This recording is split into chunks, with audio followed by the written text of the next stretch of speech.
Situation یہ ہے کہ جیسے آپ نے خود کہا کہ ڈپلومیٹکلی ہمیں دنیا میں آئسولیٹ کر دیا گیا ہے. میڈیا اور انفارمیشن وار میں ہم اپنا کیس پریزنٹ نہیں کر پا رہے ہیں. ہمارے پاس ایک کرپٹ اور ناپاک حکومت جو کہ پلانٹ کی گئی ہے CIA کی طرف سے، وہ ہمارے اوپر مسلط ہے.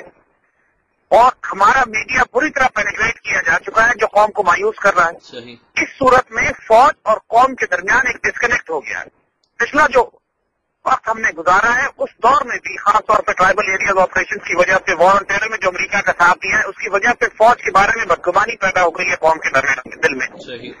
ان سب باتوں کی وجہ سے، اور اس کے باوجود ایک اور بات کہ جو ہمارے اب ہتھیار ہمارے پاس موجود ہیں، جو ہماری F-16 ہیں، جو ہماری آرمی کے اندر ویپن سسٹمز ہیں، ان کی کوالٹی اس سے کم ہے کہ جو پچھلے کئی برس میں انڈیا. تو فیکٹ آف دا میٹر ہے کہ اللہ کے فضل سے ہم میں جوش جذبہ بھی ہے، شہادت اور قربانی دینے کا پوری تیاری بھی موجود ہے اس قوم میں. فوجیں بھی ہماری ڈپلائڈ ہیں، ایئرفورس بھی الرٹ ہے. لیکن اگر قوم نے ہماری فوج کا ساتھ نہ دیا، جس طرح کارگل میں تھا کہ کارگل میں دلیری اور جانبازی سے ہماری فوجداری اور بہت شاندار مثالیں قائم ہوئی جرأت کی، شہادت کی. ہمارے 2 نشان حیدر وہاں سے. لیکن قوم نے کارگل پر فوج کا ساتھ نہیں دیا کیونکہ اس وقت کی سیاسی حکومت اس ایشو کو چھپانا چاہتی تھی. ان لوگوں نے بلکہ ڈپلومیٹک لیول پر جا کر اس ساری کامیابی کا بیڑا غرق کر دیا کہ جو ہم نے کئی 100 شہداء کو دے کر حاصل کی تھی میدان جنگ میں. تو اسی طرح ہمیں کوئی شبہ نہیں ہے کہ جہاں تک میدان جنگ کا تعلق ہے ایک زبردست ماشاءاللہ مزاحمت بھی ہوگی اور دشمن کے دانت بھی توڑے جائیں گے. لیکن ہم ساتھ یہ وارن بھی کرتے ہیں کہ اگر قوم نے فوج کا ساتھ نہ دیا، حکومت کا رستہ بالکل الگ رہا جس طرح کارگل کے موقع پر ہو گیا تھا، تو جو کامیابیاں میدان جنگ میں حاصل کریں گے وہ ریورس ہونے کا بھی اندیشہ ہو سکتا ہے.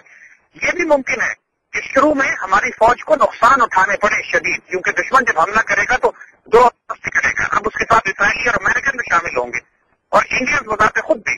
یہ ہمارے لیے خطرناک صورتحال ہے. اس میں پاسبلٹی ہے کہ ہمارے جہازوں کو، ہماری ایئر فورس کو ڈس ایڈوانٹیج ہو. یہ پاسبلٹی ہے کہ ہمارے اوپر دشمن کے طیاروں کی، ہماری گراؤنڈ فورسز کو نقصان اٹھانا پڑے. ہماری نیوی کو شاید چوٹ آئے کیونکہ ہمارے پاس اس لیول کے سرفس فلیٹ نہیں ہے جس لیول کا سرفس فلیٹ اسرائیلی، انڈینز یا امریکن کے پاس موجود ہے. امریکن جس طرح اس وقت اسرائیل کی پوری مدد کر رہے ہیں غزہ میں حملہ کرنے پر، پوری اسرائیل کی کو ڈپلومیٹک، پولیٹیکل اور ملٹری سپورٹ دی جا رہی ہے، اسی طرح پاکستان کے خلاف حملے میں بھی امریکن انڈینز کو سپورٹ دیں گے.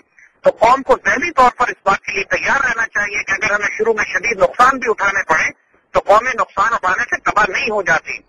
پہلے نقصان روسیوں کو بھی اٹھانے پڑے تھے سیکنڈ ورلڈ وار میں، لیکن روسیوں نے پھر ری گروپ کر کے، ری آرگنائز کر کے جرمن کی کمر توڑ کے رکھ دی.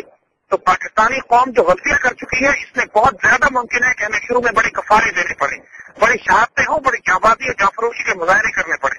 لیکن وہی ہمارے شہید ہوں گے جو اس قوم کو اپنے خون سے آبیاری کریں گے، اس قوم کو دوبارہ زندہ کریں گے. نقصان اٹھانا کوئی ایشو نہیں ہے.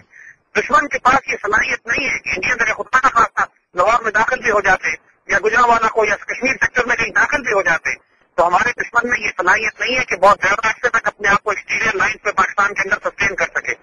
ہم کو ایک جنگ کی حکمت عملی تبدیل کر کے ایک گوریلا وار، ایک ایسیمیٹرک وار، دشمن کی سپلائی لائنز کاٹ کے اس کو گھیر کے اس کو مارنا ہے. اور ہم اللہ کے فضل سے ان پر 1000 سال حکومت کر چکے ہیں. کوئی ایشو ایسا نہیں ہے کہ ہم ان کو شکست نہ دے سکیں. لہذا ظاہری طور پر تھوڑی دیر کی اگر شکست ہو بھی جاتی ہے، چوٹ لگتی ہے، تو یہ کوئی مایوس ہونے والی بات نہیں ہے. ہمارا دشمن بہت زیادہ تیار اور طاقت سے حملہ آور ہوگا، اور ہماری قوم اور ہماری فوج اس وقت متحد نہیں ہے آپس میں. سیاستدان کرپٹ اور ناپاک ہے. لہذا ان سارے فیکٹرز کو سامنے رکھتے ہوئے ہم کہتے ہیں کہ ہمیں شروع میں چوٹ لگ سکتی ہے، لیکن اس سے گھبرانے کی ضرورت نہیں ہے. ناپاک قیادت صاف ہو جائے گی، اور ناپاک قیادت کے صاف ہوتے ہی انشاءاللہ جو صالح قیادت ہے، جو جذبہ جہاد کے ساتھ جو اس ملک اور قوم کو یکجا کرنے والے ہیں، وہ لوگ سامنے آئیں گے. کرائسس میں ہمیشہ ایسے ہوتا ہے کہ جو گھٹیا قیادت ہوتی ہے، جو قوموں کا عزت اور آبرو بیچ چکی ہوتی ہے، وہ سب سے پہلے صاف ہو جاتی ہے. لہذا ہم تو پوری امید دیکھتے ہیں کہ اگر یہ حکمران خود اپنے طور طریقے ٹھیک نہیں کرتے تو ان کو ہٹا دیا جائے گا کرائسس کی صورت میں. ہم نے تو ایک دفعہ کہا بھی تھا کہ ہمیں مشرقی اور مغربی سرحدوں کے ساتھ شاید ہو سکتا ہے کہ ایک دفتر اسلام آباد بھیج کے ان کی صفائی کرنی پڑے، لیکن ایک دفعہ صالح قیادت آئی تو چوٹ لگنے کے باوجود ہم ری گروپ کریں گے، ری آرگنائز کریں گے، کاؤنٹر اٹیک کریں گے. وہی بات ہم نے ایک دفعہ پھر کہتے ہیں کہ یہ جنگ شروع انڈینز کریں گے، لیکن انشاءاللہ ختم اس کو ہم کریں گے. We will finish this war on our terms, not on theirs, even if we get hurt slightly in the beginning. انشاءاللہ ہمیں کوئی اس میں مایوسی نہیں ہے. ہمیں پوری اللہ سے امید ہے، اور ہم پوری قوم کو بھی کہیں گے کہ حوصلہ مت ہاریے گا، چاہے بجلی چلی جائے،